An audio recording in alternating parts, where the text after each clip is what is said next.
Bonjour à tous et à toutes et bienvenue à ce dernier épisode de l'émission Connais-tu ta Bible? Et toi téléspectateur chez toi, connais-tu ta Bible? Et aujourd'hui nous sommes en compagnie de Santi l'exploratrice qui est là pour une 10e fois consécutive dans cette année 2020 et elle va encore essayer de tenter de gagner le titre de championne. Je vous le dis bien, la 10e fois dans cette année 2020. Et Santi l'exploratrice, comment vas-tu?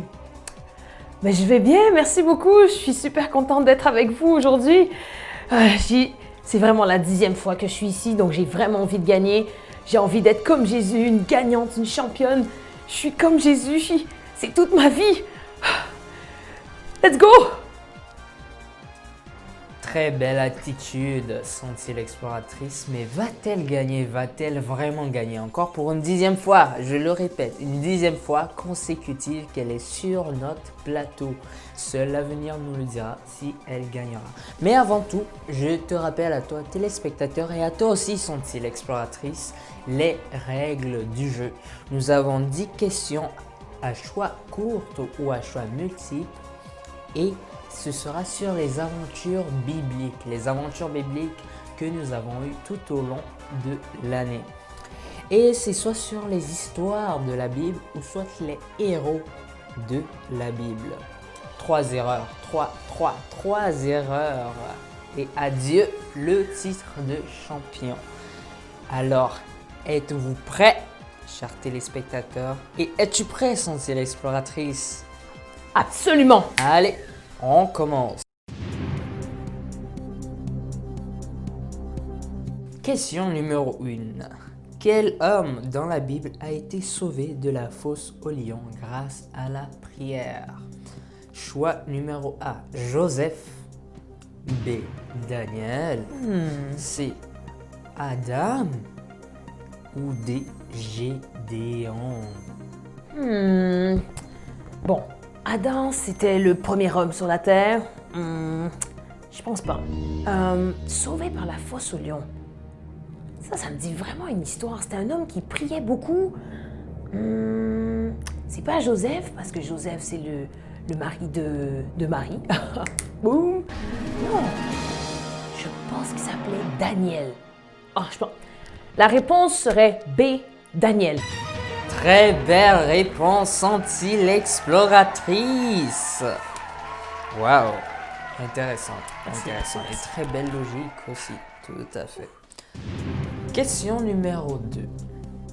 Quel homme combattait les lions et les ours pour protéger ses brebis? A, Goliath.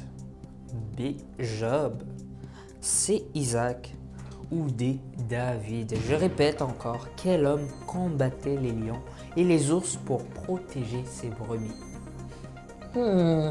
Ok, un homme qui combattait les lions et les ours. Bon, Isaac, je le connais pas. Goliath, non, Goliath c'était un géant qui devait combattre un homme qui s'appelait David. David qui était un berger et qui protégeait ses brebis. Mais oui. Oh, alors ok, c'est sûr, la réponse était D, David.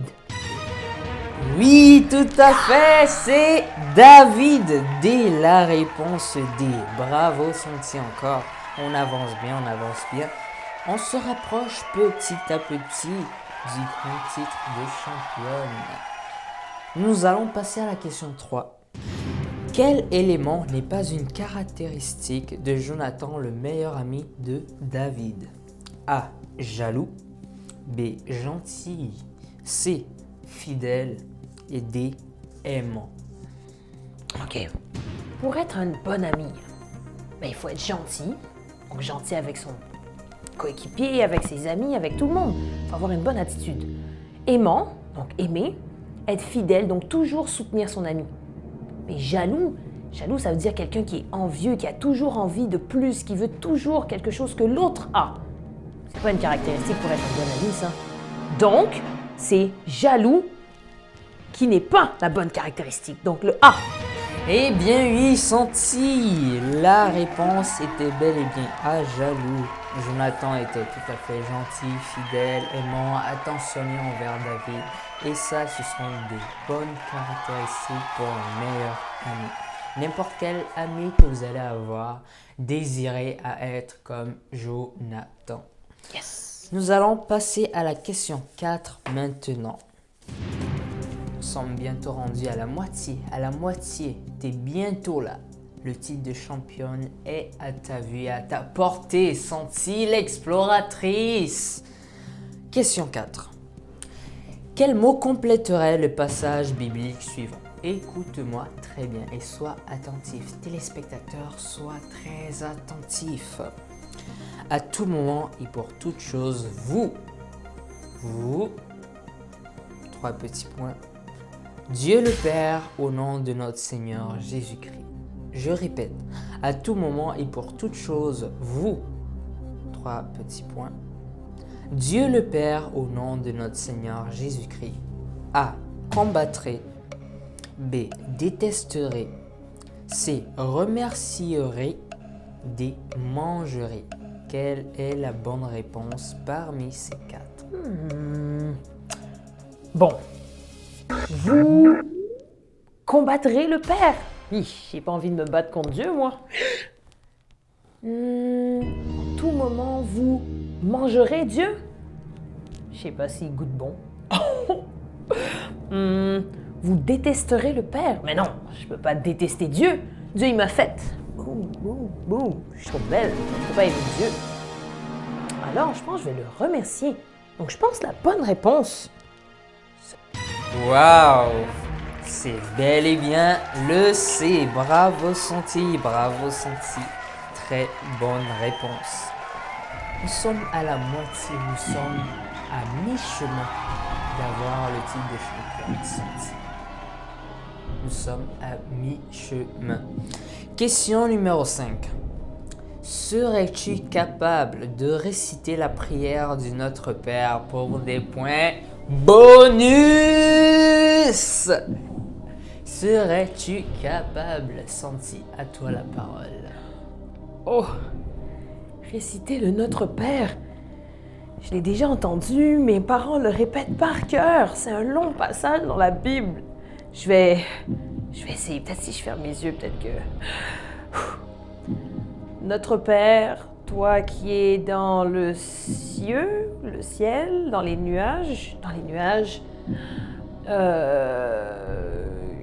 je t'aime, bénis ma nourriture, protège ma famille et ma cousine et mon chat, et merci de me protéger dans les vallées sombres ou juste sur le trottoir.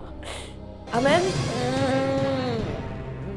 T'as bien commencé, mais ça a dérapé un tout petit peu. Je suis vraiment désolé, c'était la mauvaise réponse. Je suis vraiment désolé. Oh non. On va mettre à l'écran la bonne prière du Notre Père. On y va. Oh, c'est déjà le repas. Miam, regardez tout ce qu'il y a comme nourriture. On va bien manger. Waouh. Oh, Inclinez vos têtes, c'est l'heure de nous la allons prière. prier. Ok, on prie avant le repas. Notre Père qui es aux cieux, que ton nom soit sanctifié, que ton règne vienne, que ta volonté soit faite, sur la terre comme au ciel. Donne-nous aujourd'hui notre pain quotidien. Pardonne-nous nos offenses comme nous aussi nous pardonnons à ceux qui nous ont offensés. Ne nous induis pas en tentation, mais délivre-nous du malin, car c'est à toi qu'appartiennent dans tous les siècles le règne, la puissance et la gloire. Seigneur, nous te rendons grâce pour le soleil, la pluie, la santé, ma famille et les bonnes paroles dans ta Bible. Bénis ce repas. En ton nom, j'ai ainsi prié. Amen. Nous voilà de retour, nous avons vu quelle était la bonne version de la prière J'avoue que du celle-là, Notre c'était la meilleure Père. version. Ça a tellement bien commencé Santi, mais malheureusement, tu as oublié le reste.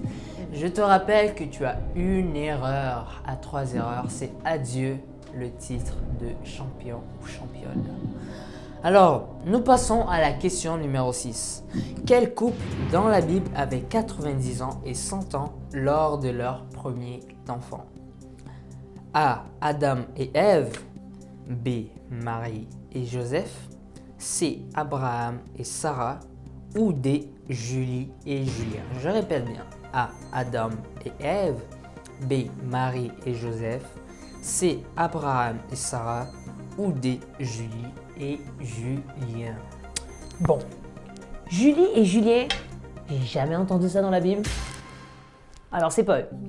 Marie et Joseph, ça peut pas être eux, parce que Marie, elle avait juste 16 ans quand elle s'était mariée et qu'elle avait eu Jésus. Bon, et puis Adam et Ève, c'était les premiers hommes et femmes sur la terre, donc ça pouvait pas être eux les plus vieux. Et il me semble que... Oh oui, Abraham, il était super vieux et puis il avait gardé la foi en Dieu. Parce que Dieu lui avait dit, tu auras un fils, même si tu seras vieux. Et il l'a eu avec Sarah. Donc, réponse C. Magnifique réponse, c'était bel et bien C. Abraham et Sarah, des personnes qui avaient la foi et qui continuaient toujours de croire en Dieu. Abraham qui continuait dans sa foi de croire en ce que Dieu lui avait promis, une grande nation.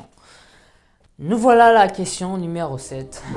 La cagnotte, la grande cagnotte. Le titre de championne ou de champion est à ta portée dans 3 questions. Nous sommes à la question numéro 7.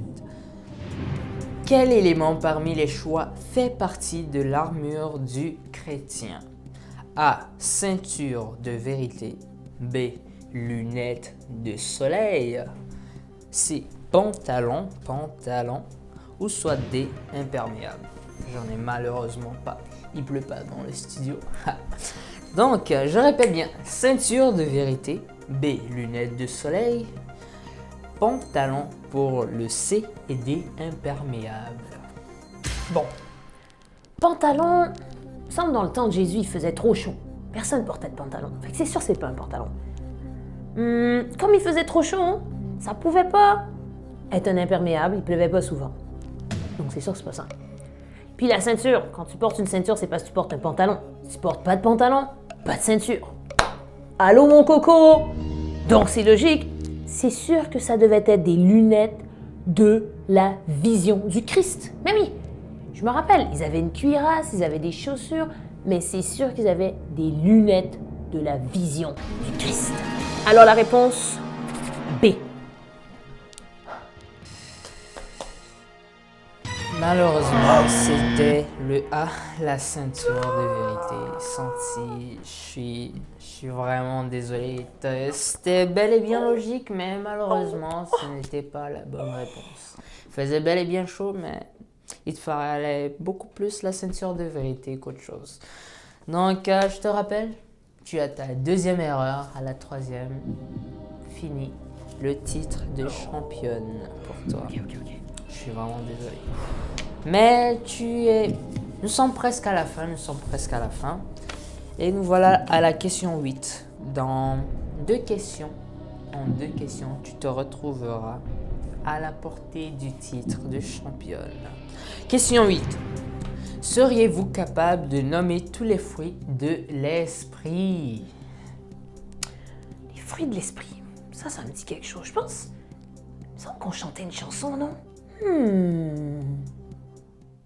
Les fruits de l'esprit, c'est comme une orange. Il est formé de plusieurs quartiers. Un quartier de paix, un quartier de joie, de patience et de maîtrise de soi. Un quartier de douceur, un quartier de bonté, d'humilité et de fidélité. Le tout est enrobé de l'amour. C'est le fruit de l'esprit. Waouh! Bravo, Santi. C'était magnifique. Quelle chante. Sérieusement, Santi, waouh. Très belle. J'ai une belle voix. Nous allons passer à la question numéro 9. Tu es presque à la fin. Tu es presque à la fin. Question numéro 9. Est-ce que Jésus aurait été un enfant comme toi et moi s'il était né en 2020? Ça, c'est vraiment une question difficile. Est-ce que Jésus aurait vraiment été comme moi?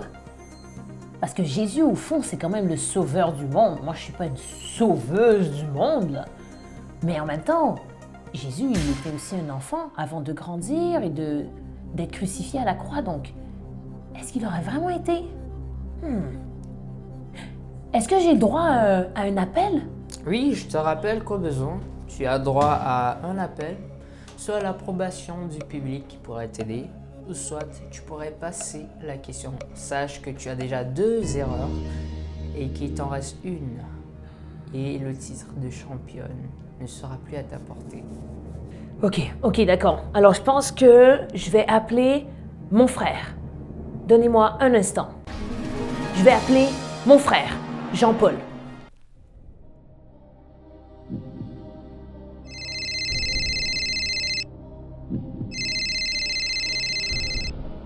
Allô, Jean-Paul? Allô? Oui, c'est Santi. Ouais, qu'est-ce que tu veux? Oui, c'est ça. Non, écoute-moi. Là, je suis dans une émission qui s'appelle Connais-tu ta Bible? Oui, je sais, pour la 10e fois, je suis encore dans cette émission. Mais, là, je pense que je vais gagner parce que là, c'est la 9e question, puis j'ai vraiment besoin de ton aide. Ok, fait que c'est quoi la question, là? Ok, la question c'est, est-ce que Jésus aurait été un enfant comme toi et moi s'il était né en 2020? Est-ce que tu penses que ça se peut? Mais bien sûr que Jésus aurait eu la même chose que nous s'il était enfant. Mais oui, Jésus c'était quand même un enfant. Puis il aimait ça jouer dehors. Peut-être qu'il jouait au hockey. Ou peut-être au soccer, puisque toi t'aimes le soccer. Puis il aurait eu des amis, il serait allé au parc. Il aurait mangé du McDo. Parce que tout le monde aime le McDo. Right? Ben oui, tout le monde aime le McDo. Donc oui, Jésus, il aurait été le même enfant que toi et moi. Sauf qu'il serait resté concentré sur la Bible. Il aurait continué de prier, puis il serait allé à l'église, puis il aurait sauvé le monde, oui. Mais il aurait eu la même enfance que toi. Bon, là, tu me laisses, là, tu m'as dérangé pendant que je dormais, là. D'accord. Ok. Ben merci beaucoup. Ok. Ok, à la prochaine, Jean-Paul. Bye. Ok. J'ai la réponse. Je pense que c'est vrai. Parce que Jésus, il aurait eu la même enfance que moi. Il aurait peut-être joué à des sports, il aurait peut-être eu des amis. C'est sûr qu'il aurait peut-être joué au soccer, je sais pas. Moi, j'aime ça. Mais il se serait resté concentré sur son objectif de toujours prier, d'aimer Dieu. Et il serait resté sur sa mission. Mais il aurait eu une enfance comme moi. Donc, c'est vrai. Magnifique. Très belle explication de ton frère Jean-Paul. Waouh, j'adore. Je suis émerveillé devant cette réponse. Nous sommes à la fin, à la toute fin, Santi. Question numéro 10. Question 10. Comment Marie a-t-elle eu Jésus? A. Par le Saint-Esprit. B. Par le magicien d'Oz. C. La fée Clochette. Ou D. Le génie de la lampe d'Aladin. Je répète. A. Par le Saint-Esprit. B. Le magicien d'Oz. C. La fée Clochette. D. Le génie de la lampe d'Aladin. Quelle sera ta réponse qui déterminera si tu auras le titre de championne? Bon, le génie de la lampe, il a quand même 3 vœux. Non, je pense pas. Marie, elle a pas frotté une lampe dans la Bible. Allô? Magicien d'Oz? Non, je pense pas. Fée Clochette? Non. Faut que ça soit quelque chose de relié à Dieu. L'Esprit Saint. Oui, c'est par l'Esprit Saint. Ok, parfait. C'est la réponse A. Magnifique, wow, excellent, Santi l'exploratrice. Tu viens de répondre à cette question correctement. Et nous voilà à la fin de ce quiz de Connais-tu ta Bible? Et maintenant, il n'y a plus qu'à te remettre le prix et tu auras ton titre de gagnante, de championne de Connais-tu ta Bible? C'était la 10e fois, elle est venue pour la 10e fois et elle a pris sa confiance en main, elle a bien répondu Elle a été très logique, très intelligente dans ses réponses. Et voilà, il n'y a plus qu'à te remettre ce prix. Et voici. Et voilà, nous sommes à la fin de cette émission. Merci à vous, chers téléspectateurs. Je connais bien ma Bible. Merci à je toi, connais Cynthia Jésus. l'exploratrice. Merci, C'était Seigneur. vraiment une belle émission, un bel épisode. Yay! Et elle a gagné. Elle est venue la 10e fois. Elle a pu gagner. Elle a remporté son titre de championne de l'émission Connais-tu ta Bible? Merci à vous de nous avoir suivis et n'hésitez surtout pas d'aller revoir les derniers épisodes sur notre chaîne YouTube et on se revoit l'année prochaine. Bonne année à tous!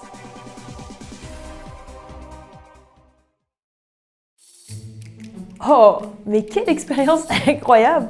Dans une émission Connais-tu ta Bible? Est-ce que tu as réussi, tu penses, toi, à faire toutes les questions?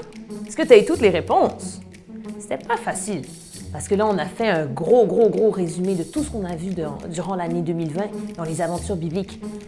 Puis il y a tellement d'autres histoires qu'on n'a pas encore vues, peut-être qu'on verra l'année prochaine. Mais il y a l'histoire de Jonas, l'histoire de Jésus et tous les miracles qu'il a fait, l'histoire de Jacob, l'histoire d'Isaac, des femmes de la Bible, Déborah, Esther, il y en a tellement. Et tu peux lire également ta Bible, ne t'inquiète pas. Malgré toute cette année de 2020 où il y a eu le virus, du purel, des masques, des nouvelles règles, des nouvelles conditions sanitaires, et là bientôt en ce moment il y a peut-être un vaccin, peut-être que tu as beaucoup d'inquiétudes, je ne sais pas qu'est-ce qui va se passer. Mais sache que pour 2021, j'ai une chose à te dire. J'ai un passage à te donner qu'il faudrait que tu te rappelles. C'est dans Hébreux 13, verset 8, et qui dit « Jésus est le même hier, aujourd'hui et éternellement. » Alors peu importe ce qui arrive, peu importe ce qui se passe dans ta vie, Jésus est toujours le même. Il a toujours été le même, il l'est encore en ce moment et il le sera pour toi, pour cette nouvelle année 2021. Alors, malgré tout ce qui se passe, le virus ou même, je ne sais pas ce qui peut arriver dans ta vie, sache que Dieu est toujours là et qu'il t'aime et qu'il veut que tu crois en lui, que tu continues de lire ses histoires et que tu en apprennes plus sur lui. Alors la seule chose que je peux te souhaiter en ce dernier épisode des aventures bibliques de l'année 2020, c'est un très bon temps des fêtes avec toute ta famille, une merveilleuse année 2021 qui s'en vient dans quelques jours, mais surtout de toujours aimer Jésus-Christ. Bonne année!